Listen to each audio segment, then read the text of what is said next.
J'ai la chance d'accueillir pour cette première présentation le professeur Atul Pathak de Monaco, qu'on ne présente plus, et qui va nous parler du dépistage de la fibrillation atriale en population. Merci. Atul, c'est à toi. Merci Thierry, merci Roland, merci aux courageux qui ont pris sur leur pause de déjeuner pour venir nous écouter. En introduction, je voudrais partager avec vous une réflexion générale. C'est qu'il y a beaucoup de pathologies dont la prise en charge ou le dépistage ou la détection est souvent liée à l'innovation.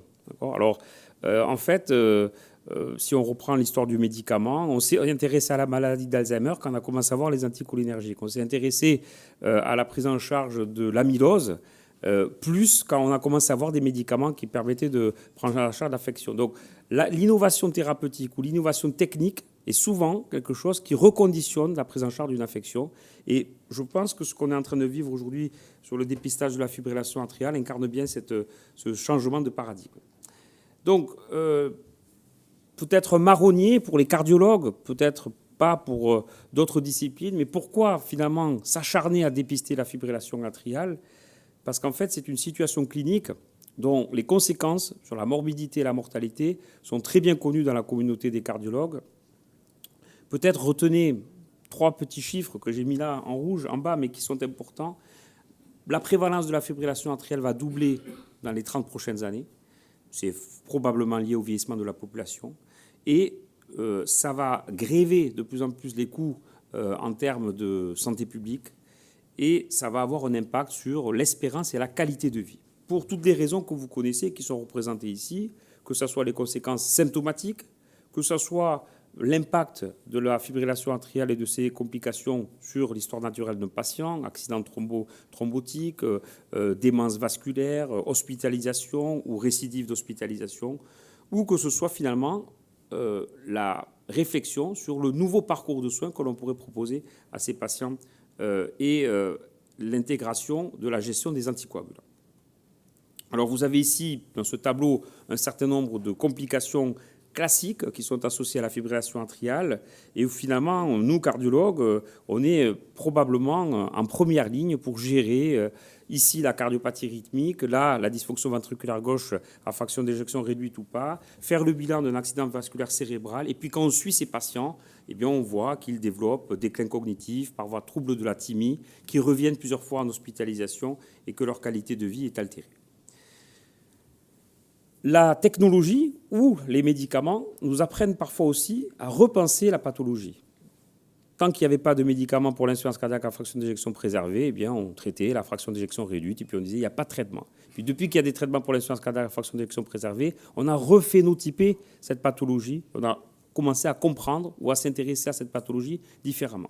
Eh bien, il en est de même de la fibrillation atriale. La détection par les petits outils dont on va vous parler, qu'ils soient embarqués ou non, nous a permis de nous rendre compte que derrière ce mot se cachaient en fait des patients qui avaient des présentations et des phénotypes très variés. Et ce n'est pas juste pour vous faire part de cette nosologie, c'est aussi pour vous sensibiliser que la prise en charge va être d'autant plus complexe.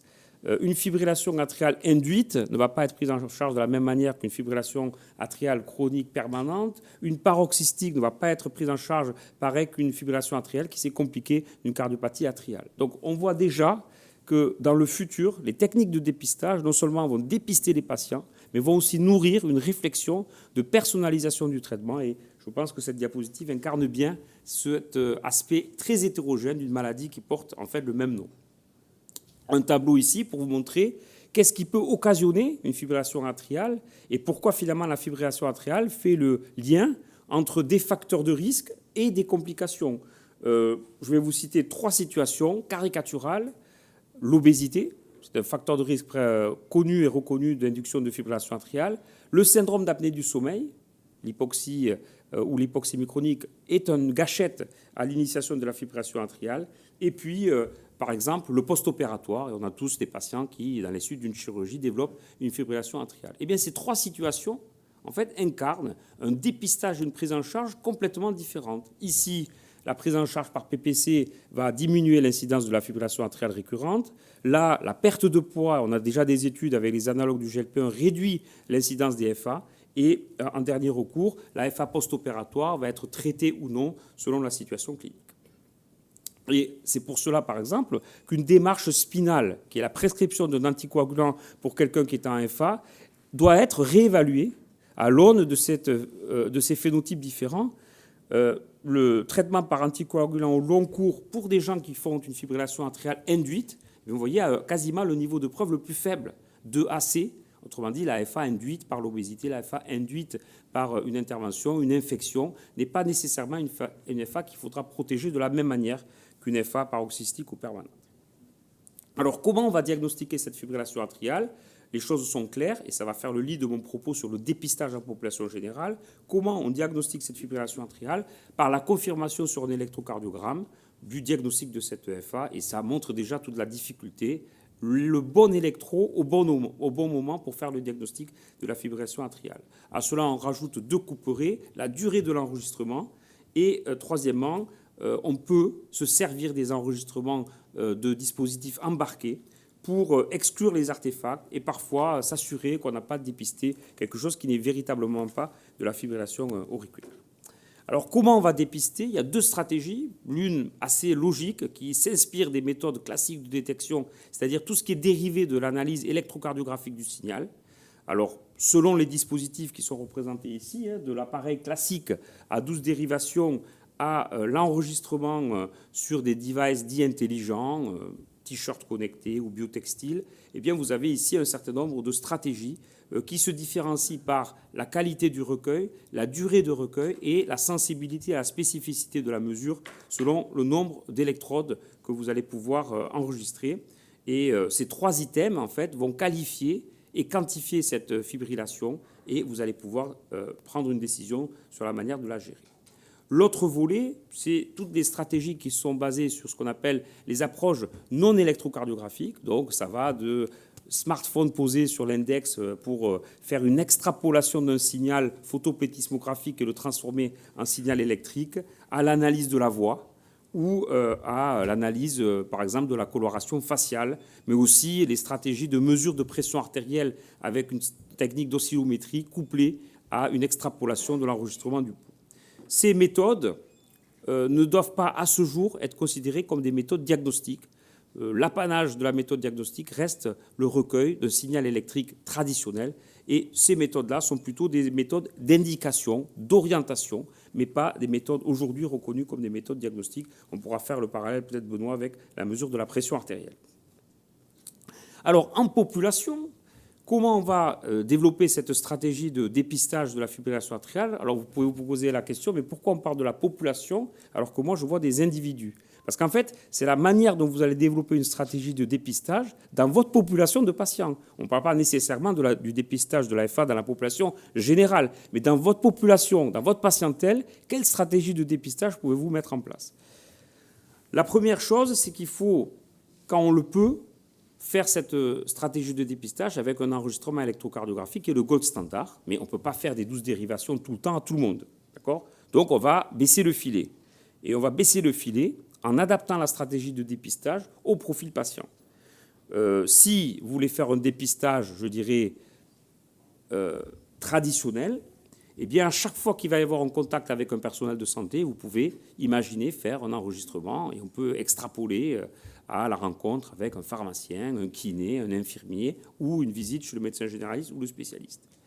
L'autre façon, c'est ce qu'on appelle la stratégie bazooka, je dépiste chez tout le monde à chaque fois qu'il voit un professionnel de santé, ou la stratégie sniper, c'est-à-dire je dépiste chez quelqu'un où j'ai plus de chances de dépister une fibrillation atriale, le sniper étant de se servir soit du score Schatz-Vasque, soit de l'environnement du patient pour vous dire, ben voilà, lui, il a plus de 75 ans, il est diabétique, il est hypertendu, il est obèse, il y a probablement de fortes chances que j'arrive à dépister une fibrillation atriale.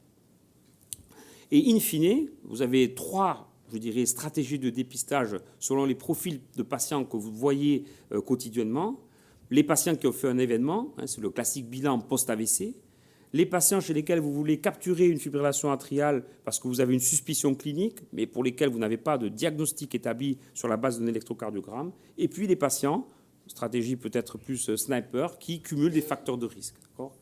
Donc, en général, cette approche proposée par les recommandations européennes, eh bien, cette approche, elle va varier. quand vous êtes dans le post-AVC, à partir de la date index, vous allez mettre en route une stratégie de captation.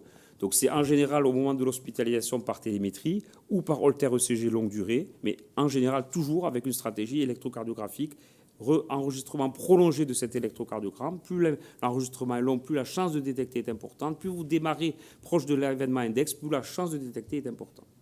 Lorsque vous avez un patient qui a plus de 65 ans et qui a des risques de développer une complication, c'est le dépistage opportuniste. À chaque fois que je rencontre un professionnel de santé, je peux proposer à quelqu'un de se faire un électrocardiogramme. Cette stratégie, elle était à l'origine de certains essais où on a proposé, par exemple, à des patients de se faire un électrocardiogramme 2 fois par semaine pour essayer de dépister une fibrillation atriale et la prendre en charge. Et en général, c'est probablement une des stratégies qui pourrait être celle où on pourrait utiliser le dépistage avec des appareils non électriques, donc photoplétismographie, et puis affiner le dépistage avec des appareils électriques. Enfin, chez les patients qui cumulent les facteurs de risque, on va dire classiquement les facteurs du Chasles-Vasque, ou ceux qui sont très âgés, plus de 75 ans, ou ceux qui sont un peu moins âgés et qui cumulent les facteurs de risque du Chasles-Vasque, ou ceux qui n'ont que les facteurs du Chasles-Vasque, là, on va développer une stratégie plutôt, je dirais, adaptée à votre établissement. Donc, est-ce que tous vos patients sortent avec un cardia ? Tous vos patients sortent avec une proposition de faire un enregistrement électrocardiographique quelque part. Et on va, à partir de là, développer des stratégies. Mais vous voyez, à la différence des 2 premières situations, le niveau de preuve proposé pour le dépistage en population est plus faible parce que c'est très coûteux, c'est très complexe et ça nécessite une organisation quasi institutionnelle. Les conséquences, c'est ce qu'on appelle, c'est l'acronyme AFCARE. Une fois que vous avez dépisté et diagnostiqué, eh bien, vous allez prendre en charge les facteurs de risque de cette fibrillation atriale, prévenir le risque thromboembolique, gérer les symptômes avec des stratégies pharmacologiques ou non pharmacologiques et surveiller vos patients pour prévenir l'histoire naturelle que je vous ai détaillée dans la première diapositive. En fait, pour terminer, 2 diapositives, l'une pour essayer de voir si ça marche, est-ce que ça sert à quelque chose. Et en fait, ces 2 études, elles sont intéressantes, elles ont été publiées dans le Lancet à peu près au même moment. À gauche, Stroke Stop, c'est une étude où on a proposé de faire des enregistrements électrocardiographiques de façon répétée à des sujets. Donc ça s'apparente un peu à d'autres études qui ont été faites par exemple au Pays de Galles.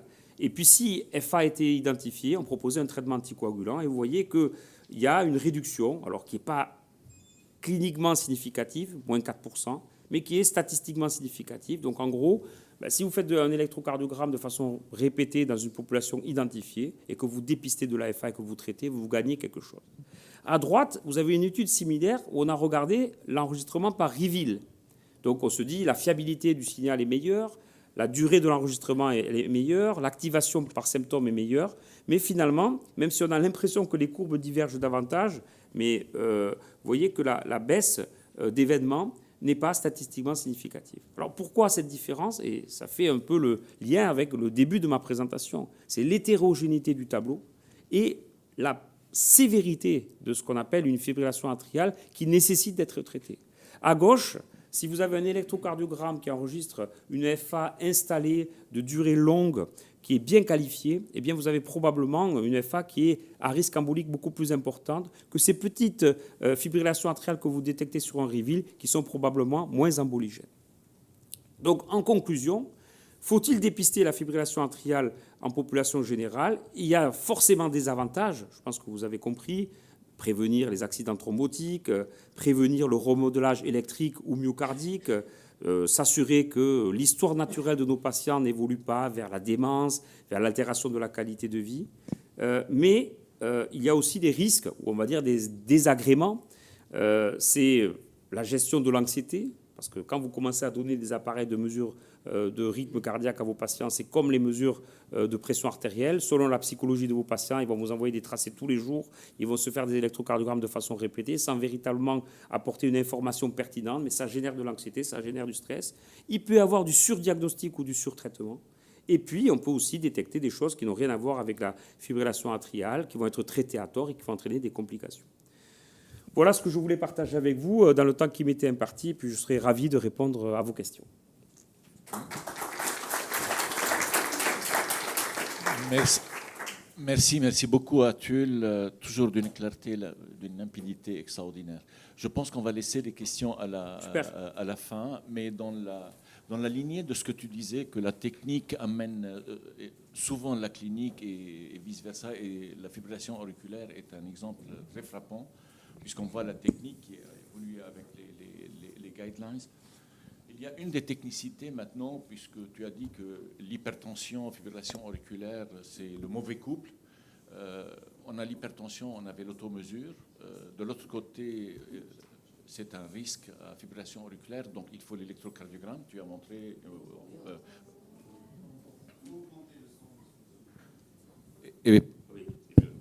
C'est mieux là. Donc, je disais, cette association hypertension et fibrillation auriculaire est quelque chose de très important. Et tu l'as souligné, on avait l'automesure pour l'hypertension. Maintenant, avec l'arrivée des techniques, une dérivation, plusieurs dérivations, etc., l'électrocardiogramme, il y a maintenant sur le marché des appareils qui ont mixé les deux. Tout simplement, ils ont mis deux en un. On a un tensiomètre plus un électrocardiogramme. Moi, ça me rappelle les premières associations d'antihypertenseurs. Je ne sais pas si vous vous souvenez, c'était une gélule. Quand on l'ouvrait, il y avait un demi-comprimé de l'un, un demi-comprimé de l'autre. Ça, c'est exactement la même chose. Et un de ces appareils s'appelle l'Omron Complete, et qui a été validé notamment en Asie, au Japon. Je connais les gens qui ont travaillé là-dessus, mais on n'avait jamais eu d'études en France pour savoir si c'est sur l'acceptabilité, sur la faisabilité, est-ce que ça va être accepté par les cardiologues, ça s'adresse à quelle population. Et pour ça, le docteur Thierry Guermont et moi-même, on a eu l'idée de faire une enquête qui a été réalisée auprès des cardiologues en France et dont Thierry va nous présenter les résultats. Merci Thierry. Merci Roland, chers amis, chers collègues, c'est un plaisir d'être avec vous aujourd'hui. Eh bien, on a parlé du bazooka, du sniper.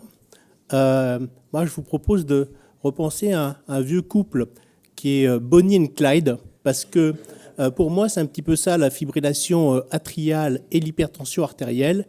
Et donc, l'idée d'avoir un combo pour regarder ces deux maladies, c'est un élément très important. Donc, vous connaissez ces recommandations que je vous avais présentées l'an dernier de l'ERA en 2021. Vous savez qu'il y a eu des mises à jour lors de l'ESC. C'est les tableaux que vient de vous montrer Atul sur les différentes approches possibles pour le dépistage de la fibrillation atriale.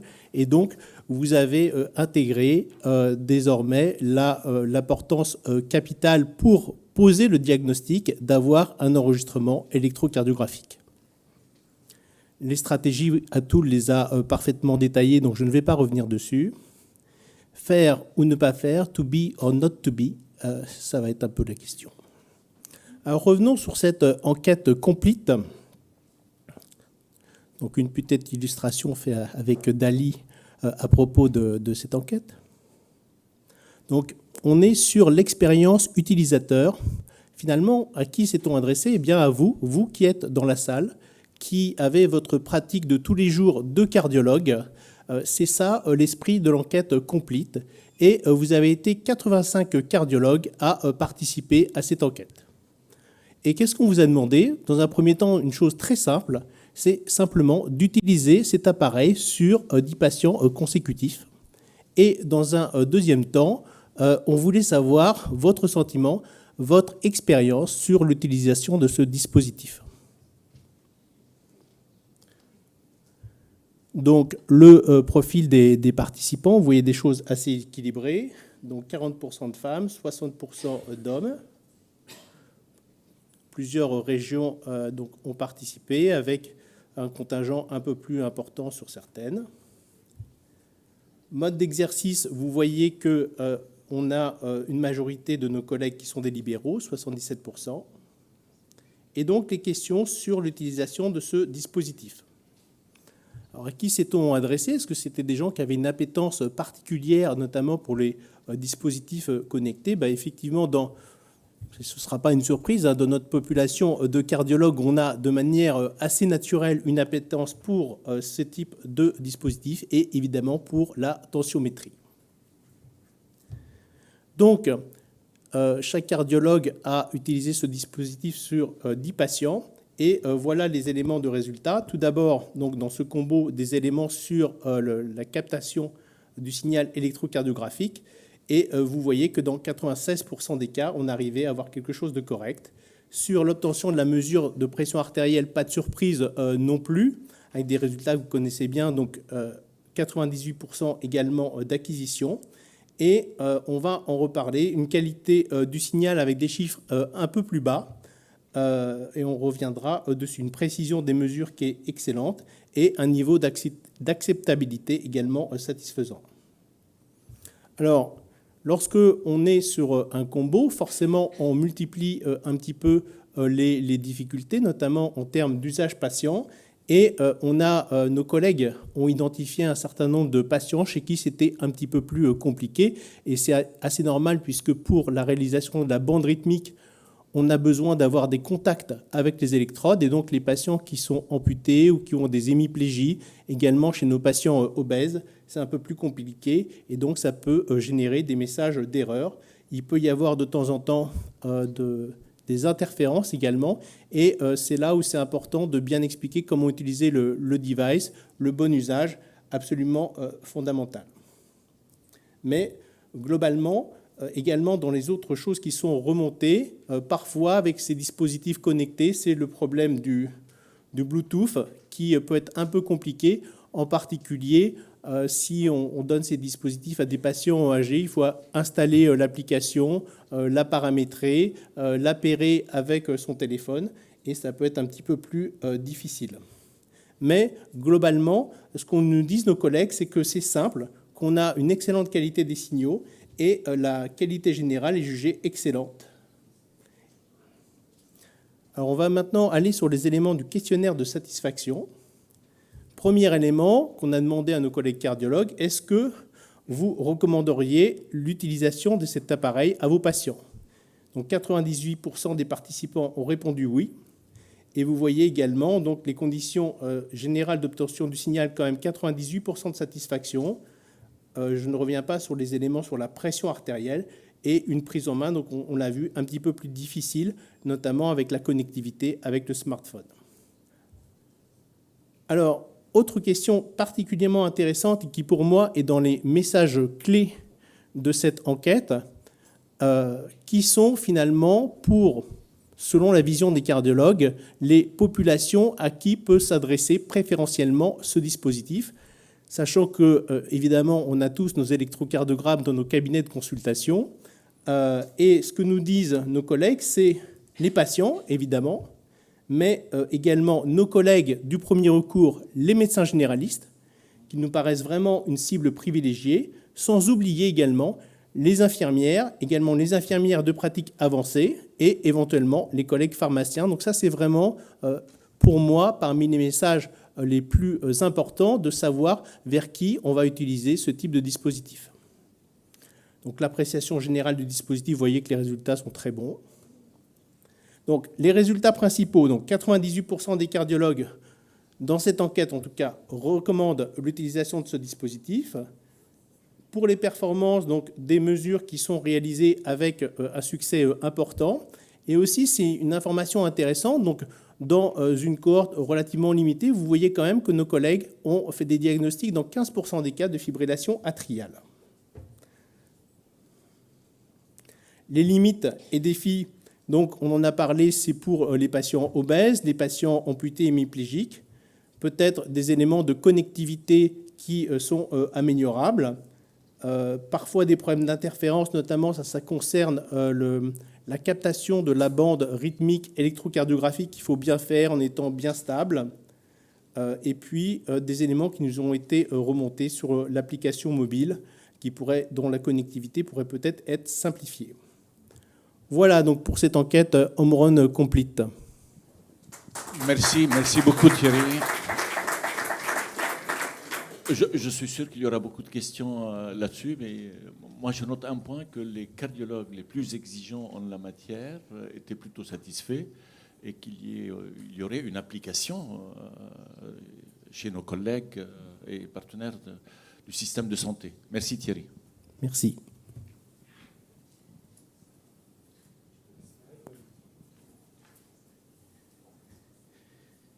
J'ai le plaisir maintenant d'accueillir le professeur Roland Asmar de Paris, et qui va nous parler d'un de ses sujets favoris, et qui c'est un maître en la matière, qui est la mesure de la pression artérielle. Alors, Roland, la question est simple. Quoi de neuf dans la mesure de la pression artérielle ? Quoi de neuf ? Merci beaucoup d'abord. Je suis ravi d'être parmi vous. En effet, je fais partie d'un groupe de travail à la Société européenne d'hypertension artérielle. C'est comme ça. Et ce groupe est, à mon avis, l'un des plus actifs et qui a beaucoup participé à faire changer les choses. Donc, quand tu m'as demandé de faire le topo, je me suis dit, quels sont les points les plus importants où on a vraiment changé votre pratique de tous les jours? Parce que je suis persuadé que, vous ne l'avez pas constaté, mais il y a eu un changement considérable dans la pratique de tous les jours, et ça ne fait que commencer. La première chose sur la mesure de la pression artérielle. Si je prends la mesure de la pression artérielle, il y a 3 semaines ou 1 mois, on nous disait quoi? Ça, c'est la société de cardiologie. Donc, vous devez la croire. Ce n'est plus la société d'hypertension. C'est la société de cardiologie. Il vous dit utilisez des appareils automatiques. Il y a 2 messages là-dedans. On ne veut plus que vous preniez l'attention. C'est clair. Ça fait des décennies, on se bat, on ne veut plus que vous preniez l'attention. Parce qu'il y a des études qui montrent que ce n'est pas aussi fiable que les appareils automatiques. Je passe le détail. Le deuxième élément, c'est utiliser des appareils, mais utiliser des appareils validés. Ce mot, croyez-moi, on a mis 15 ans pour l'ajouter dans les recommandations. Donc, utiliser des appareils automatiques validés. Puis une fois que vous faites ça, eh ben moi je suis très content pour vous. Mais gardez ça pour vous. Gardez ça pour vous, parce que si vous êtes dans la majorité des patients, c'est-à-dire tant que le patient est jusqu'à 160 mm de mercure, moi j'ai 3 points d'interrogation sur son profil. Donc faites une mesure loin du milieu médical. Faites une mesure loin du milieu médical. Je vous rappelle, pour les plus anciens parmi vous, que vous moquiez de moi quand on a commencé à faire le holter tensionnel en disant « Roland, quoi, tu veux mettre des Walkman aux hypertendus maintenant ?» Donc maintenant, on vous dit que le diagnostic... voilà, c'est ça. C'est ça. Et donc, maintenant, on vous dit que le diagnostic, ce n'est plus vous qui le faites, sauf quand il y a des urgences ou une HTA sévère, c'est la mesure loin du milieu médical. Le seul point d'interrogation qu'il y a, et là, de différence entre la Société européenne d'hypertension et de cardiologie, la Société européenne de cardiologie, c'est cette fibrillation auriculaire. En cas de fibrillation auriculaire, qu'est-ce que je fais? Est-ce que j'utilise un appareil automatique ou je la mesure avec la méthode auscultatoire, avec mes oreilles, 1 fois, 2 fois, 3 fois? La conclusion, peu importe ce que vous allez faire, que ce soit l'un ou l'autre, si vous utilisez un appareil, il faut qu'il soit validé dans l'arythmie, ce qui n'est pas le cas de tous, donc ça complique. Et si vous voulez la prendre avec vos oreilles, répétez et prenez une moyenne. C'est le mieux qu'on puisse faire et qu'on sait faire. On va aller dans l'autre sens plutôt. Voilà. Si vous utilisez un appareil à usage professionnel. Donc, ce n'est pas l'appareil que vous allez recommander à l'automesure. Ça n'a rien à voir. Le groupe dans lequel je travaille, on a publié un papier, on a réfléchi. Qu'est-ce que le médecin, de quoi il a besoin? Je vous donne 2 features, 2 caractéristiques de l'appareil dont vous avez besoin. 1, de passer comme vous voulez à l'appareil manuel, au mode manuel, c'est-à-dire comme vous voulez.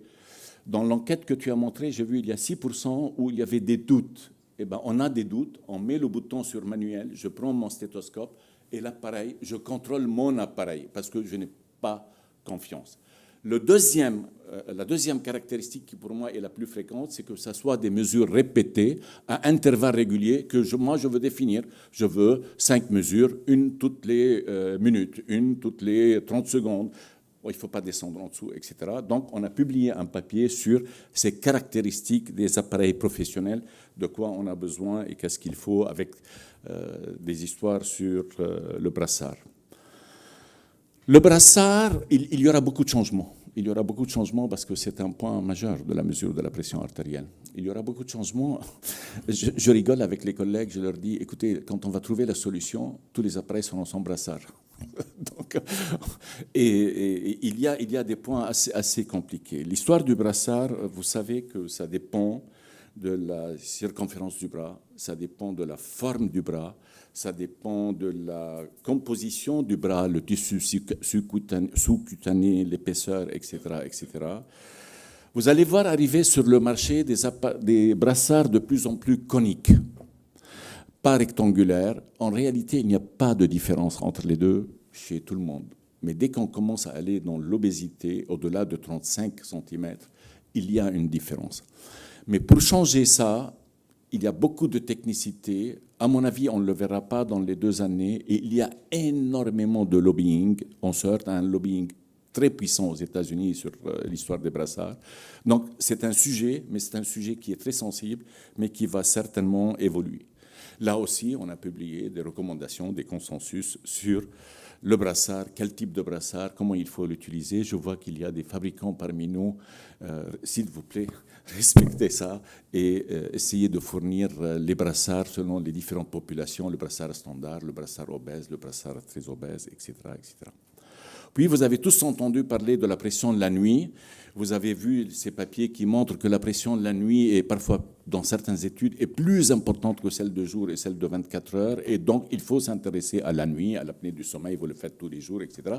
Mais la pression de la nuit, au-delà du deeper et du non-deeper, puisque vous faites tous, on est tous des cardio et on fait ça, au-delà de ça, la pression de la nuit est très intéressante. Et là, les fabricants vont vers quelque chose des appareils, ils l'adaptent. Ça, c'est un des appareils. Je ne sais pas si ça existe en France ou pas encore. Ça existe. Donc, c'est des appareils d'automesure. Honnêtement, moi, je l'ai essayé. C'est bluffant. On ne l'entend, mais pas du tout. Pas du tout. C'est un appareil d'automesure. Avant de dormir, on le pose, on le déclenche. Il fait une mesure. 4 heures, il fait une mesure à 2 heures du matin, une mesure à 4 heures du matin et une mesure 4 heures après l'avoir déclenché, comme quoi je suis au lit. C'est bluffant sur le plan technicité parce qu'on ne le sent pas. On ne le sent pas. Et c'est pas mal. Et c'est certainement quelque chose qui va intéresser des gens. Je vous amène petit à petit vers quelque chose. Vous allez voir que ces appareils sont en train de changer de profil. Je vous rappelle qu'il y a quelques années, les appareils d'automesure, c'était Google, Made in China, et on s'en fout. C'était juste la mesure de la pression. Là, on est en train vraiment de changer de profil de cela. Et puis, Atul, Thierry nous disent maintenant la fibrillation auriculaire. La fibrillation auriculaire, tu nous as montré une diapo, il y a plein d'appareils qui le font, des appareils qui utilisent les électrocardiogrammes, d'autres qui n'utilisent pas les électrocardiogrammes. Ça, c'est le 2 en 1 qui a servi à l'enquête. C'est ce que je vous disais, c'est les premières associations d'antihypertenseurs. En fait, il y a dedans le cardia et il y a dedans le homme pression, les 2 en 1. Ça. Les choses à l'avenir vont devenir un peu plus intelligentes. Et ça, c'est un des appareils qui est déjà sur le marché français ou pas encore? Ok, qui est déjà sur le marché français. Je vais vous donner 2 mots-clés sur ce type d'appareillage. C'est un tensiomètre normal, sauf qu'il a collecté les données. Et à partir du moment où on a collecté les données, on les a injectées dans des systèmes de ce qu'on appelle de machine learning, qui est une partie de l'intelligence artificielle. Et puis, on injecte dedans des logiciels, en l'occurrence c'était le Adalog, qui affine le diagnostic, et il va vous donner le diagnostic d'une FA comme s'il y avait un électrocardiogramme, alors qu'il n'y a pas d'électrocardiogramme. La problématique pour nous est, on ne peut pas, parce que les recommandations nous disent confirmer le diagnostic avec une dérivation, un ECG, et là ils ne nous disent pas. Mais c'est bien, parce que ça exige maintenant des fabricants d'aller de plus en plus dans le détail. Je vous disais que les appareils sont en train d'évoluer, ils deviennent multiparamétriques, et ça, c'en est un qui vous propose de faire tout le check-up cardiovasculaire. C'est un appareil d'automesure de fabrication française qui est bien sur le plan tension, mais il ne fait pas que la pression, il vous fait l'électrocardiogramme. Vous voyez cette bande métallique, il suffit de mettre juste la main sur la bande métallique et vous avez des 1, la dérivation entre la main droite et la main gauche. Et vous voyez, cette pastille blanche, c'est le stéthoscope. Vous appuyez, il fait stéthoscope. Et ça ne fait que commencer. Parce que s'il tient quelque chose, ça va lui faire la vitesse de l'onde de pouls. Tout ça pour vous dire que les appareils vont devenir multiparamétriques. On a commencé par la pression artérielle. Je ne vous ai pas parlé de la pression centrale. Je ne vous ai pas parlé de la variabilité tensionnelle. Tout le monde parle de la variabilité, mais on a publié aussi quelque chose là-dessus. Jusqu'à l'arrivée du cuffless, et je terminerai, on a publié, je pense, deux papiers très importants sur ces appareils. Le premier, qui les classifie. C'est quoi un appareil sans brassard? C'est juste avoir un appareil. Il y a une quantité. Là, vous avez une classification que j'avais faite en fonction s'ils sont wearable ou non, portables ou non, s'ils sont automatiques ou non, s'ils sont au niveau du cœur ou non. C'est très important parce que vous éliminez la pression hydrostatique. S'ils nécessitent une calibration ou non, etc., etc. Et surtout, comment il mesure la pression artérielle? Est-ce qu'il la mesure de manière intermittente, occasionnelle, automatique, les battements un par un? Je vous plains le jour où vous aurez ça, parce qu'honnêtement, moi, je ne sais pas interpréter ça. Si le patient vient avec tous les battements de 24 heures, il me dit « Regardez ma tension », je ne sais pas quoi faire avec. Donc, ça, c'était le premier papier. Et le deuxième papier, c'était « Mais il faut les valider ». Tout le monde dit « Ne les achetez pas, c'est des bricoles, ce n'est pas scientifique, etc. » Mais il faut que quelqu'un réfléchisse. « OK, venez, qu'est-ce que vous exigez? On est des cliniciens, qu'est-ce qu'on exige ?» Donc, on s'est mis, ça a pris beaucoup de temps, beaucoup de temps, mais on a fait un protocole qui est assez dur, mais qui, à mon avis, tient la route, puisque ça n'engage que moi. Je pense que ça a bloqué beaucoup de gens, et ça a bloqué même le module de pression qui devait sortir dans le Apple Watch. Ça.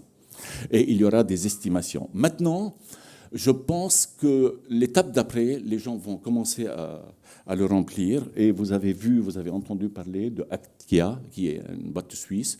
Il a publié il y a quelque temps comme quoi il a eu le marquage CE, c'est ça? Le marquage CE. Et là, il vient de publier un papier comme quoi il utilise l'intelligence artificielle là-dessus. Et je finirai par ça, j'ai fini Thierry, je sais que quand je parle du sujet, je n'arrête pas, sur la nécessité de la connectivité. La connectivité, ça sera quelque chose de majeur. Regardez dans les recommandations, juste ce mot que je vous ai souligné, connecter sur un smartphone et une application. Ce n'est pas un hasard. On n'a pas envie de vous donner une courbe rouge, bleu, marron. On a envie d'avoir les données. Pourquoi on a envie d'avoir les données? Parce que je viens de vous montrer que pour la fibrillation auriculaire, en mettant de la machine learning, nickel.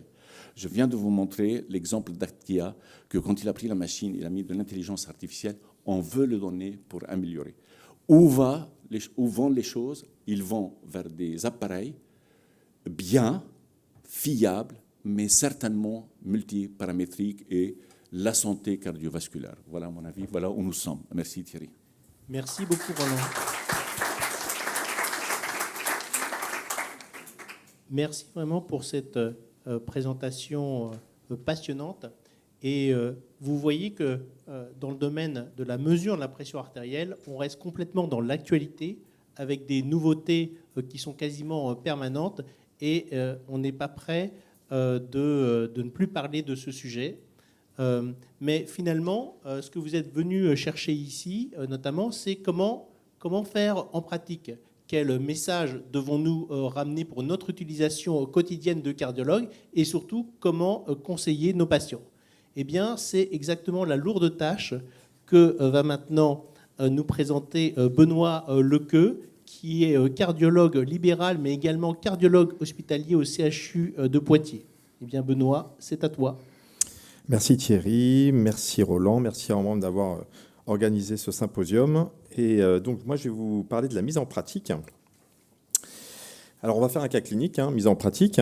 Monsieur P, 65 ans, consulte pour des palpitations invalidantes au repos, à la marge depuis 3 mois. Il n'a pas consulté depuis 1 an, il a une hypertension artérielle depuis 20 ans, traitée, bithérapie. Il a un pacemaker quand même, double chambre implanté il y a 6 mois. Son poids est à 68 kg pour 1,75 m. Il a 6 ans, excuse-moi. Automesure, donc avec une nouvelle montre. Donc ça fait toujours plaisir de dire, tiens, je vais avoir un patient qui arrive avec une nouvelle montre. C'est la curiosité de la consultation. Mais son examen clinique donc, retrouve des bruits du cœur irréguliers et il a une pression clinique. On prend encore la pression encore artérielle en 2024 clinique, peut-être pas dans l'avenir, mais en tout cas, on le fait toujours, 153,92. Il a une biologie avec une petite hypocalémie et reste du bilan normal. Alors, voilà, et donc c'est une vidéo, c'est mon patient, hein, donc c'est la vraie vie. Donc, c'est un patient qui m'amène sa montre, et puis j'avais quand même des doutes sur la montre. Alors, c'était pas les marques connues, on va pas faire de plagiat, mais en tout cas, mais c'était une montre qu'il avait achetée sur Amazon. Et je lui dis, bah quand même, posez-moi la montre sur ma table et lancez une mesure. Je me suis dit, tiens, je vais tester la montre quand même, on va voir, parce que j'avais quand même des doutes. Donc, je regarde sur lui, est-ce que vous avez un dispositif? Non, j'ai pas de dispositif. Donc, il lance avec une petite loupiote qui s'affiche. Et donc, je me suis dit, bon, bah, on va pas avoir de pression artérielle. Eh ben si. Donc, la pression artérielle de la table est à 123,77. De la feuille. Donc, ça, en pratique, bah, c'est un problème. C'est un problème pour plusieurs raisons. Les gens achètent. Et les gens viennent vous voir en consultation avec ça, et après, vous devez travailler. Et en l'occurrence, le patient avait une pression clinique qui n'était pas du tout celle de la montre, et il n'avait jamais eu avec sa montre une pression artérielle anormale. Donc ça, c'est bullshit, hein, ça finit à la poubelle, même pendant la consultation. Et en fait, le problème, il est là. Le problème, c'est qu'on est à la frontière entre le wellness et le dispositif médical, c'est-à-dire que les gens sont prêts à aller acheter ces dispositifs. Donc là, on ne parle même plus de remboursement. Vous voyez que c'est un marché à 41 milliards d'euros actuellement dans le monde et que le business et le nombre en volumétrie de millions d'appareils qui vont être vendus, en 2023, on était à 134 millions de devices et on va monter à 456 millions en 2028. Donc les gens achètent. Ça, c'est la première chose.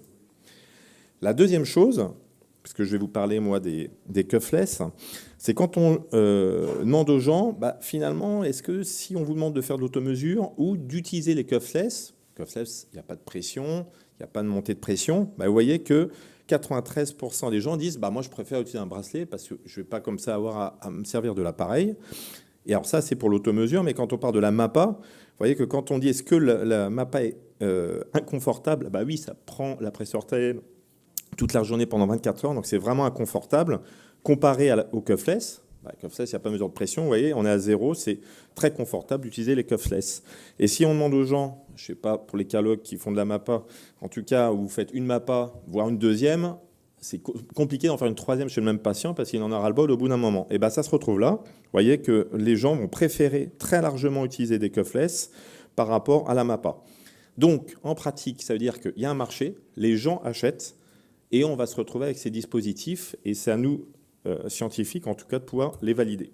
Et donc, comme on vous l'a dit, actuellement, que ce soit les recommandations de l'ESH 2023 ou de l'ESC 2024, actuellement, aucun dispositif cuffless n'est actuellement validé pour mesurer la pression artérielle et pour faire le suivi des patients. Donc, ça va probablement arriver, mais à l'heure actuelle, on n'a pas le droit de les utiliser. Donc, on continue notre cas clinique. L'électrocardiogramme est en rythme sinusal.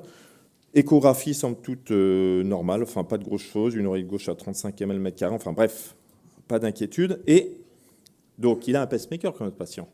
Donc, le pacemaker, qu'est-ce qu'on regarde? On regarde, il y a 3 épisodes de fibrillation auriculaire de 1 à 3 heures. Donc, le pacemaker, lui, enregistre 24-24, 7 jours sur 7. Donc là, on a vraiment un enregistrement permanent et donc qui est survenu dans le mois. Donc, il avait des palpitations. Est-ce que je dois anticoaguler ce patient? Donc, on va faire un sondage. Qui anticoagule ce patient? Levez la main. OK. Qui n'anticoagule pas? Ah. Bon. En tout cas, la moitié anticoagule. OK. Donc ça, on vous l'a montré en effet. Là, on n'est pas sur le pacemaker, sur les dispositifs. Donc, on vous l'a dit, maintenant, il faut une ligne électrocardiographique, quelle qu'elle soit, pour pouvoir poser le diagnostic, au moins 30 secondes. Donc maintenant, tous les dispositifs qu'on a, et notamment tout ce qui est montre connectée, Samsung, Apple Watch, Wheezing, tout ce que vous voulez, vous pouvez faire du moment où vous avez 7 enregistrements de 30 secondes, vous pouvez poser le diagnostic et utiliser les critères SCHATS-VASc avec une petite différence sur les recommandations de l'ESC dont je vais vous parler en tout cas, mais en tout cas, ça vous permet de poser le diagnostic. Et tout ce qui est méthode non ECG vous permet d'évoquer en tout cas le diagnostic. Et ça, moi, je m'en sers en pratique. C'est si jamais j'arrive pas à attraper le diagnostic, c'est-à-dire que j'ai fait un Holter longue durée, Si je n'ai pas d'indication de Holter implantable, je fais acheter les gens une montre. Donc j'essaie d'acheter, malheureusement les prix ont un petit peu augmenté, mais ça nous sert. Sinon vous avez des systèmes type Cardia LiveCore qui vous permet avec un petit dispositif de le connecter à votre smartphone et d'avoir un enregistrement ou le Home Run Complete dont on vient de parler. Alors le petit distinguo sur ScoreChartVask, vous l'avez peut-être vu, la femme est sortie, le sexe en tout cas, est sorti du ScoreChartVask puisque maintenant il n'intègre plus en tout cas, le sexe en tout cas fait plus partie du scoring, donc c'est la petite différence par rapport aux dernières recommandations. Et il y a toujours l'HAS Bled. Alors l'HAS Bled, il est important, vous allez voir pourquoi il faut le faire en pratique. Donc l'HAS Bled, c'est le score de risque hémorragique. Et donc vous voyez que en aucun cas il faut utiliser ce score pour remettre en question l'indication d'une anticoagulation. On est bien d'accord, on va prendre le score ScoreChartVask et on ne l'utilise pas ce score pour savoir s'il faut anticoaguler. Un haut risque hémorragique, c'est un HAS Bled supérieur ou égal à 3. Bon, il y a plusieurs items, je vais passer pour accélérer la présentation, mais en tout cas, retenez HAS Bled supérieur à 3 parce que ça va vous servir. Ça va vous servir pourquoi ? Parce que surtout, ce qu'on vous a montré sur le management de la fibrillation auriculaire, sur à quel moment mettre un anticoagulant, vous voyez que là, on est en recommandation 3B, c'est-à-dire on n'utilise pas le score hémorragique pour décider de la mise en place d'un traitement anticoagulant.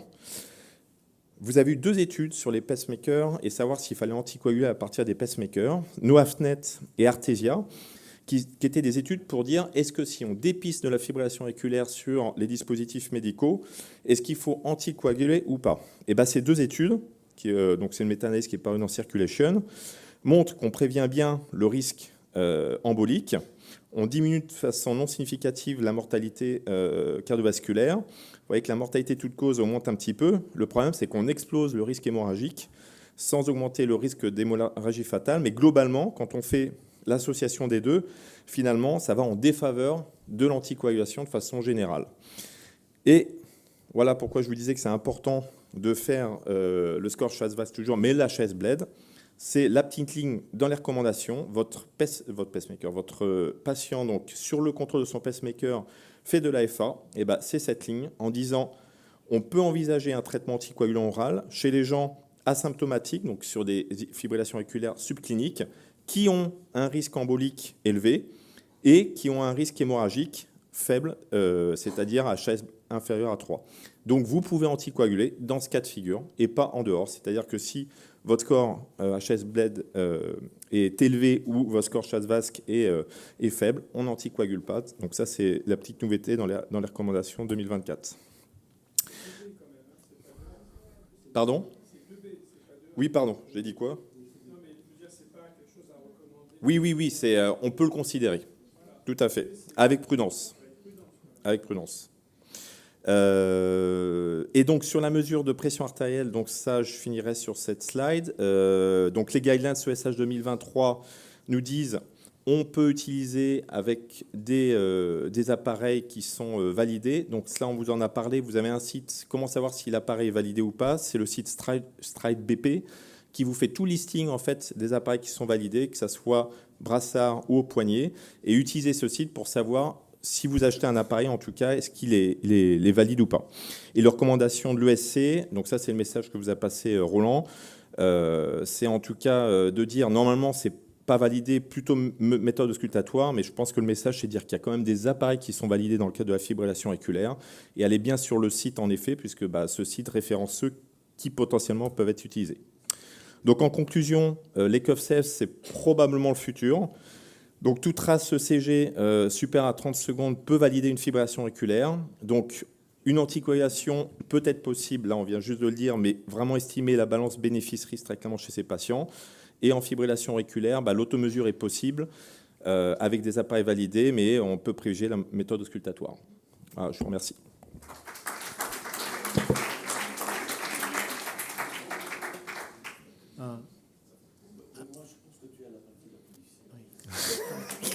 Un grand merci Benoît pour cette présentation. Et comme on en discutait là avec Roland, effectivement, toutes les questions sont très loin, et comme l'a fait remarquer aussi Alain, toutes les questions sont très loin d'être résolues. Notamment, on va sûrement parler de la partie traitement, qui est certainement la partie la plus complexe. Et donc, on va vous donner la parole pour qu'on puisse échanger, débattre, sachant que je pense que c'est très difficile sur ce domaine-là d'avoir en tout cas sur la partie traitement, c'est ça que j'ai en tête, des réponses extrêmement tranchées. Donc, une première question dans la salle. On a respecté le timing impeccable. J'ai une question par rapport à la présentation que vous venez de faire. Il y a quelque chose que je n'arrive pas à comprendre. Votre patient, on prend le même patient. Je lui pose un Holter, le Holter du cabinet. Je lui trouve de l'AFA. Holter ECG. Un Holter ECG standard. Là, dans les recommandations, en théorie, si je lui trouve plus de 30 secondes de FA, je l'anticoagule. Donc comment on peut dire qu'on anticoagule une FA détectée sur un Holter ECG, certes j'aurai plusieurs dérivations, et pas sur un enregistrement d'un PM ou d'un DEF? Je ne comprends pas. Bah ça, c'est en effet les deux études AFNet et Artesia en fait, on enregistre le Holter ECG, c'est en effet un reflet de 24 heures, et c'est vrai qu'on peut se dire qu'avec des enregistrements permanents 24 heures sur 24, 7 jours sur 7, on va être plus sensible, mais on est peut-être beaucoup trop sensible en fait finalement pour avoir un bénéfice-risque qui va en faveur. C'est ce que disait Roland tout à l'heure. C'est ce que disait Alain tout à l'heure. Roland, pardon, c'est de dire qu'on attrape peut-être des petites fibrillations auriculaires qui n'ont pas d'impact en fait significatif en termes du risque, et finalement anticoagulé chez ces patients-là qui ont un petit peu de fibrillation auriculaire, le bénéfice n'est pas en faveur de l'anticoagulation. Et du coup, il n'y a pas de recommandation, par exemple, sur les PM pour la charge en FA globale? Il n'y a pas de pourcentage? Ça, c'était les anciennes recommandations. Si on prend les anciennes recommandations de la fibrillation auriculaire, il y avait une sorte de gradation de charge, en effet, inférieure à 6 heures, supérieure à 24 heures. Ça, c'est sorti vis-à-vis des deux en fait, publications, Artesia et AFNet, qui, justement, ont éliminé ce problème. Moi, je passe sous le message, en effet, c'est de dire... C'est pour ça, moi, je pense que c'est vraiment à considérer, parce qu'un patient qui a un CHAS-VASc, je ne sais pas, à 5 ou 6, qui a un HAS-BLED négatif, on peut considérer justement mettre en place un anticoagulant. Après, vous avez un patient jeune qui a un CHAS-VASc qui a 1 ou 2 et un HAS-BLED qui est en effet bas, là, il faut réfléchir en effet. Mais c'est pas, comme on disait, c'est pas on-off. On peut considérer. On voit que c'est compliqué, que le débat, c'est ce qu'on disait, je m'en doutais, se situe exactement là, avec ces études, donc avec des dispositifs implantables, effectivement, qui nous amènent finalement plus de questions parfois que de réponses, avec aussi un certain nombre de limites dans ces études, notamment si on regarde les taux d'événements par rapport aux taux d'événements attendus, quelques interrogations également. Mais le débat, il est exactement là. Voilà. D'autres questions? Au fond. Bonjour. Oui, moi j'ai une question. En fait, ce patient-là, si vous faites un Holter longue durée, de toute façon, vous allez l'enregistrer, donc vous allez l'anticoaguler. Oui. Voilà. Donc moi en pratique, ce patient-là, en fait, moi je l'anticoagulerais. En fait, si j'ai pas calculé son CHAS-VASc, il était hypertendu, il avait plus de 65 ans. Je suis en 2, j'ai un HAS-BLED qui est faible. Moi en pratique, je pense que là je l'anticoagule ce patient. Mais bon, après, est-ce que j'ai raison? Et j'ai quand même une question aussi pour la tension artérielle. Puisque là, vous avez présenté des appareils, notamment, là, je voyais le Omron Night View là, pour la nuit, mais ce sont des appareils qui sont poignés. Donc, en fonction de la position du patient, la mesure de la pression artérielle ne va pas être tout à fait fiable. Donc, qu'est-ce qu'on en fait? C'est une bonne question, mais comme c'est le Night View, donc on est supposé être... La question de notre collègue, c'est que quand on utilise un appareil au poignet, sur le plan manométrique, les appareils au poignet sont bien, mais il faut faire très attention pour éviter les marges d'erreur sur la position où on va mettre le poignet. Il faut absolument que le poignet soit en hauteur du cœur. Donc il y a des gens qui vont vous dire, demandez aux patients de faire ça. Donc automatiquement, le poignet est au niveau du cœur. Ou demandez aux patients de faire ça en appuyant sur quelque chose en dessous. Donc automatiquement, le poignet est là. Et comme j'ai montré l'appareil Night View qui va utiliser sur le poignet la nuit, notre ami dit, et la pression hydrostatique, qu'est-ce qui se passe? On considère qu'il est en décubitus, donc le poignet est au niveau du cœur. Voilà. Moi, je veux revenir à la... oui, ou bien, voilà, l'époux ou l'épouse. Moi, j'aimerais bien revenir à la question, parce qu'on parlait tout à l'heure, et vous avez remarqué que j'ai participé à beaucoup de recommandations et de consensus. Et honnêtement, l'impression que j'ai eue à la lecture des recommandations de la Société européenne, et je ne suis pas contre le SC, je suis à l'ESH, mais je ne suis pas contre le SC, j'ai trouvé, et j'aimerais avoir votre impression, et notamment Atul, toi, j'ai trouvé qu'il poussait un peu trop dans le sens de l'anticoagulation. Ce n'est pas ma spécialité, l'AFA, mais c'est l'impression que j'ai eue. Parce que quand tu lis le détail, et surtout, dans certains cas, ne prenez pas en considération. Je me suis dit, j'ai mal compris. J'ai été voir les vidéos. En fait, tu as une formation pharmaco-clinicien. Ça m'intéresse ton point de vue parce que est-ce qu'on prend assez le ratio bénéfice-risque? Voilà la question. Moi, je crois la difficulté, c'est comment on passe d'une évidence à la pratique clinique. C'est pour ça qu'on est embêté. Bon, parce que l'évidence clinique, vous pouvez dire, j'ai une FA sur un holter, je vois un patient qui est symptomatique, on a envie de traiter, d'accord. Mais je vais répondre et puis après je vais analyser. Mais moi, des fois, je me suis dit préférence patient, parce qu'il y a tout en ça dans les recos. Donc moi, des fois, j'explique mes doutes à mon patient. Je dis voilà, moi, j'aimerais bien vous anticoaguler, mais il y a un risque de saignement, d'accord. Et puis, en fait. Souvent, ils vous disent vous feriez quoi à ma place? Vous décidez pour moi, je vous fais confiance. Bon, en fait, ils ne vous aident pas. Mais en fait, on est vraiment embêté parce que dans cette situation clinique, on doit gérer le bénéfice et le risque. Et donc, pourquoi on est dans cette situation que tu décris? C'est parce que les évidences, aujourd'hui, ne sont pas là. Il n'y a pas d'évidence. Ça veut dire que si vous traitez quelqu'un avec un anticoagulant parce que vous avez enregistré de l'AFA sur un truc embarqué, aujourd'hui, il n'y a pas d'évidence pour démontrer que... Ça fait aussi référence, je pense, à l'hétérogénéité de l'AFA, comme beaucoup de situations cliniques. Nous, on a défini l'AFA, irrégularité du rythme, absence d'onde de P enregistrée sur un électrode de plus de 30 secondes. Mais ce n'est pas la même maladie. L'AFA post-opératoire, l'AFA de Reveal, l'AFA de l'électro, l'AFA enregistrée sur un DEF ou un autre appareil, ce n'est pas la même maladie. Mais on veut la traiter de la même manière, on veut la diagnostiquer de la même manière. Donc ça explique cette discordance entre les évidences et les recommandations. Et je reviens, bazooka sniper, parce que les recommandations, elles ont une portée politique. Pourquoi il y a le cholestérol non HDL? Il n'y a pas la mesure du LDL cholestérol, parce qu'il y a des pays où on ne dose pas le LDL.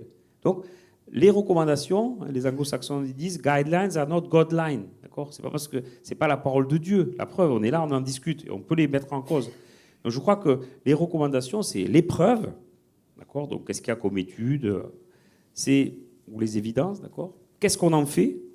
1, 2, 3, je dois le faire, je dois donner un SGLT2I à un insuffisant cardiaque avec une fraction d'éjection réduite, on ne discute pas, d'accord. Je peux le faire, d'accord, ou je ne le fais pas. Et en fait, la distorsion, elle vient de là. Elle vient du fait que je crois qu'aujourd'hui, le niveau d'évidence, il est assez faible. On n'est pas assez bon. Il faut faire encore de la science. Donc, on reste dans des situations un peu intermédiaires. C'est ce qu'a rappelé Alain tout à l'heure. Hein. De toute façon, on fait de la médecine. Et la médecine, c'est compliqué et c'est souvent gris.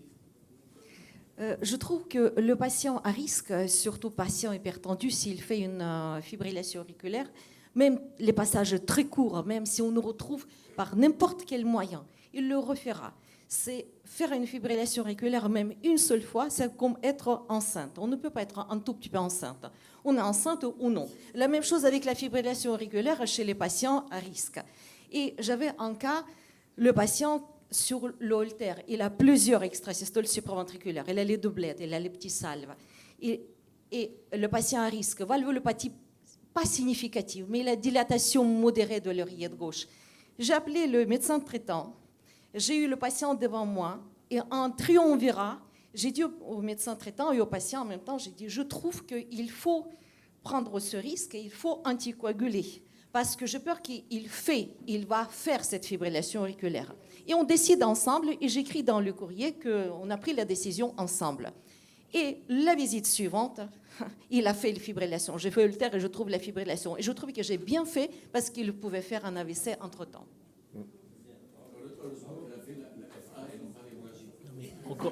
Encore une fois, c'est tout ça. Et c'est pour ça qu'on débat aujourd'hui. C'est notre travail de tous les jours. Et mais peut-être dans ce que vous dites, et ça répond à votre question, c'est la gestion de l'environnement.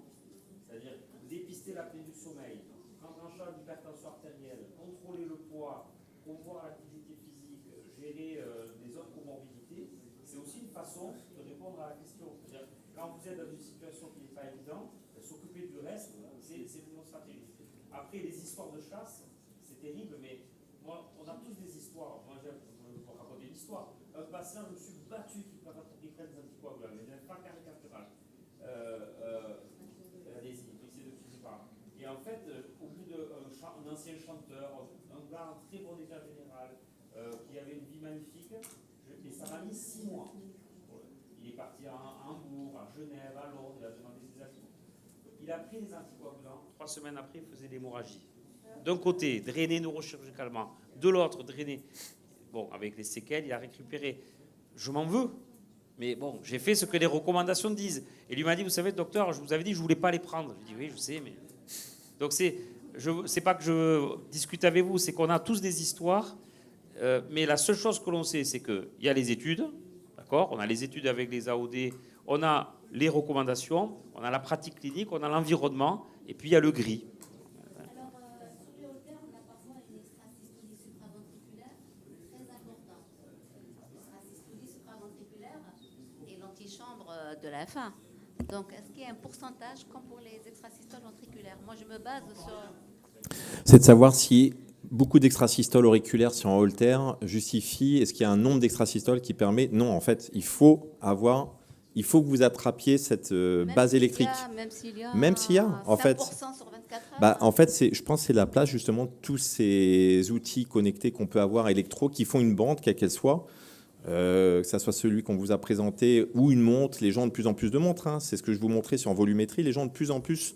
Regardez dans vos patientèles sur une consultation le nombre de patients qui ont des montres faisant un électrocardiogramme.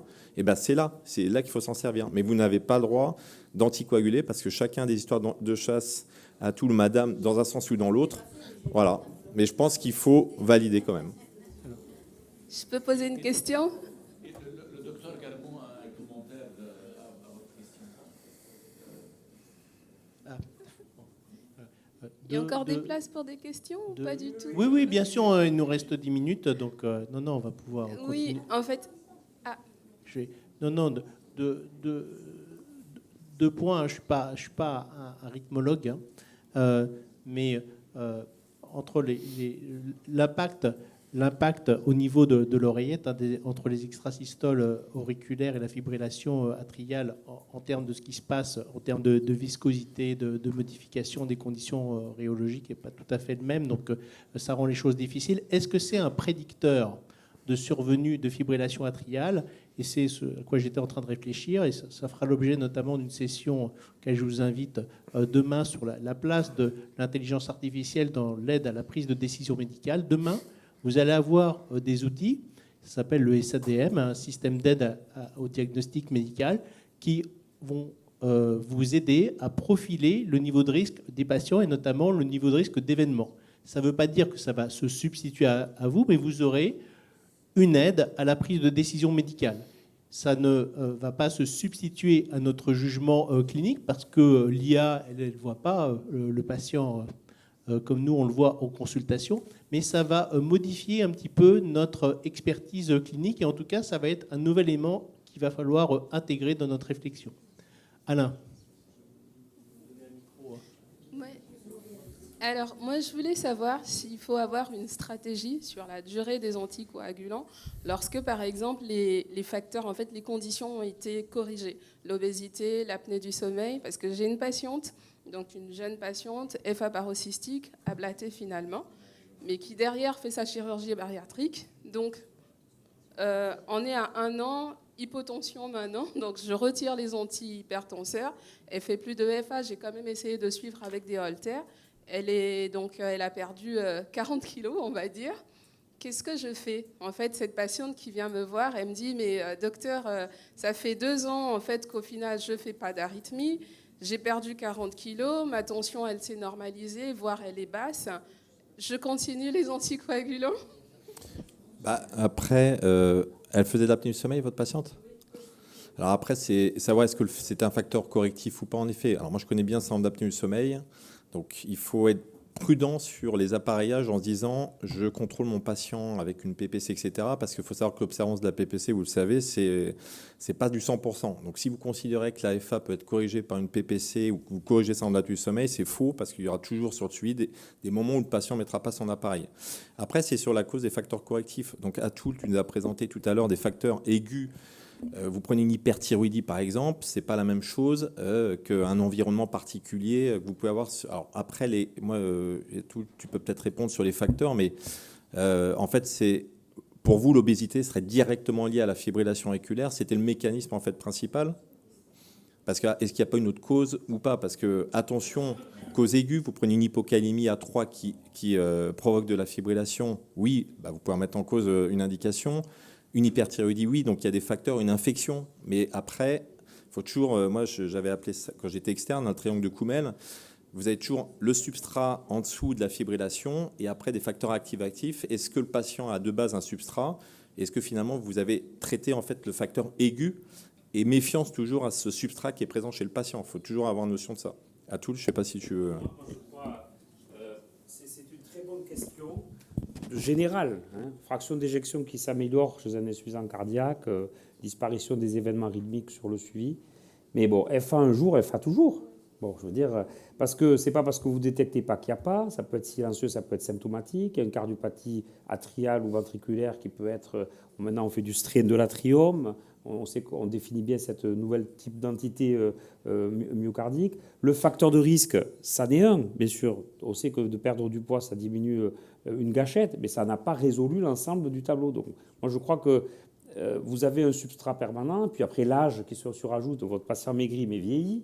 Il y a d'autres facteurs environnementaux qui peuvent se surajouter. Donc, moi, je crois malheureusement, c'est très dur d'arrêter un traitement par anticoagulant chez quelqu'un pour lequel vous avez une signature de FA, même si des événements connus semblent s'amenuiser. Donc, je n'arrêterai pas. Et puis, il y a un risque, avec ma casquette de syndicaliste, etc., il y a un risque médico-légal qui est... Alors, on peut, parfois, il faut savoir aussi être courageux, mais il faut quand même avoir ça en tête. Je profite du panel, là, parce que je ne suis pas du tout rythmologue. J'ai une observation et une question. L'observation, elle est de l'imageur. Quand on me demande de faire des ETO pendant une ablation de FA ou un choc, je découvre des valvulopathies significatives, souvent des tricuspides qui fuient, qui n'ont pas du tout été vus. Et donc, j'aimerais juste aussi alerter sur le fait qu'il est vraiment essentiel quand même d'être sûr que cette FA, entre guillemets, idiopathique, s'inscrit ou non dans le cadre d'une valvulopathie. Moi, j'ai quand même 10 à 20% de valvulopathie sévère que je découvre. Et j'aime bien le modèle que tu as vu avec le stéthoscope. Parce que finalement, le stéthoscope, il va te dire il y a quand même un souffle. Et moi, j'aimerais le même avec une petite sonde d'écho. Tu leur diras à Withings. Alors, ça existe. Hein. On l'avait montré l'an dernier. Donc, il y a un patch qui a été notamment développé par l'équipe de San Diego, qui est en test actuellement. Et donc, c'est en recherche actuellement. Super. Question pour le panel, parce que j'ai de temps en temps des malades comme ça. 50 ans, dirigeant d'entreprise, donc un petit stress. Il a sa montre connectée. Il vient me voir parce qu'il fait clairement de la F1, enregistrée, documentée, à la fin de ses séances de gym du samedi matin. Bon, c'est documenté, il en fait à chaque fois. Donc, est-ce que l'effort ou la récupération de l'effort est en soi un facteur de risque? Et qu'est-ce que vous proposez? Voilà, c'est ça, c'est les FA, mais qu'on voit chez les sportifs, en fait, finalement. Alors après, il n'y a pas de distinguo. Là, c'est vraiment l'évaluation du risque que vous devez faire, qu'il soit sportif, quel que soit il y a le substrat, en fait, c'est ce qu'on disait. Donc, en fait, tous les sportifs ne font pas de FA. Et donc, les sportifs ont de la FA, en fait, ont ce substrat. Donc, s'il est en Schatzvask élevé, il rentre dans les critères à part entière. Donc, il n'est pas dedans? Donc là, il n'y a pas en bénéfice-risque, il faut le laisser, il faut bien lui expliquer. C'est pareil. Donc, c'est vrai que moi, ce type de patient où on se pose la question anticoagulation ou pas, je mets très clairement sur la table le pour et le contre en disant j'en suis là et on discute. Et je pense que c'est dans ces cas de figure où, Atul, tu disais je demande à mon patient, quand tu as des cas francs, tu as la conviction, tu le dis au patient, mais dans ces cas de figure précis, en fait, c'est voilà, j'en suis là. on a les deux solutions. Qu'est-ce que vous pensez de partir sur l'une ou l'autre? Et on se met d'accord tous les deux dans ce cas de figure. Enfin, moi, je suis pas rythmologue et ablateur, mais les ablateurs vous diront que chez des gens jeunes, faut aller sur des FA paroxystiques, il faut aller relativement vite. Allez, une dernière. Quand est-ce que les tensiomètres pourront être remboursés? Alors là,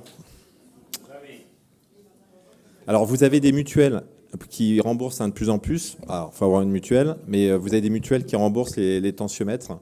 Alors après, il y a 40% des patients qui ont des tensiomètres. Donc ça, c'était des données de Santé publique France l'année dernière. Et en fait, il y a 40% des gens qui, quand ils viennent voir en consultation, ont accès à un tensiomètre, même pas connecté, mais à un appareil d'automesure. Bon, après, est-ce qu'il est certifié ou pas, je ne sais pas, mais en tout cas, ils ont un appareil chez eux. En 30 secondes, je veux compléter la réponse. Quand on a voulu mettre l'automesure, vous savez que maintenant, l'automesure, quand vous prescrivez un antihypertenseur, vous pouvez enchaîner avec la deuxième ordonnance un appareil pour mesurer la pression. Il faut vraiment la préconiser chez tout le monde. Donc, quand on est arrivé là, on était très, très contents et on s'est battu. Est-ce que, tiens, ça va être remboursé, oui ou non? Il faut que ça soit à la disposition de tout le monde, etc., etc. Et puis, on a eu une discussion avec quelqu'un de responsable, la tête sur les épaules au ministère. Et l'an dernier, ça n'engage que moi, je lui dis, il ne faut surtout pas la rembourser. Il faut utiliser l'argent pour autre chose. Parce qu'honnêtement, il y a 15 millions, etc. Si on veut chercher un remboursement pour l'automesure, allons chercher une indication spécifique. La femme enceinte, l'HTA résistante, le truc sévère. Mais je ne peux pas rembourser pour 15 millions. On n'a pas les moyens. Si on avait les moyens, oui. Donc voilà. Eh bien, ce fut un grand plaisir. Je pense qu'on a appris beaucoup de choses. Merci à vous tous. Merci à Tulle. Merci Benoît. Merci Thierry.